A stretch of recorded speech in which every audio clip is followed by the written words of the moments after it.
ఫరో ఇశ్రాయేలు ప్రజల్ని తీసుకొని వెళ్ళిపో అని చెప్తాడు మోషేతో. వెళ్ళిపో అని చెప్పిన తర్వాత మరలా అతని మనసు కఠినమైపోయి మరలా అడ్డగిస్తాడు.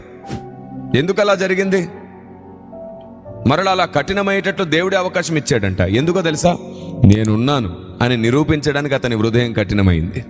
ఐగుప్తు దేశంలో ఇశ్రాయేలు ప్రజలను అడిగారు, 400 సంవత్సరాలు అడిగారు. ఇదిగో మా దేవుడు తప్పిస్తాడు, మా దేవుడు విడిపిస్తాడు, బానిసత్వం నుంచి ఆయన విడిపించడానికి రక్షకుడిగా ఒక నాయకుడిని పంపిస్తాడు. గొప్పలెన్నో చెప్తున్నారు. ఏడి మీ దేవుడు, ఎక్కడ మీ దేవుడు అని చెప్పి హేళన చేసి చేసి చేసి వారిని అవిశ్వాసులుగా, అజ్ఞాలుగా, మూర్ఖులుగా, బలహీనులుగా తయారు చేశారు.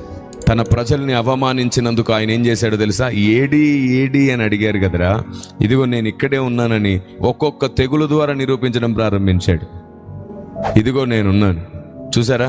అందుకే దేవుణ్ణి హేళన చేస్తే తగిన సమయంలో దేవుడు సమాధానం చెప్తాడు. ఆ సమాధానం ఎంత గట్టిగా బలంగా సౌండ్ వస్తుందంటే నీ జీవితకాలం మొత్తం ఆ సౌండ్ తట్టుకోలేవు. దేవుడు ఇచ్చే సమాధానం.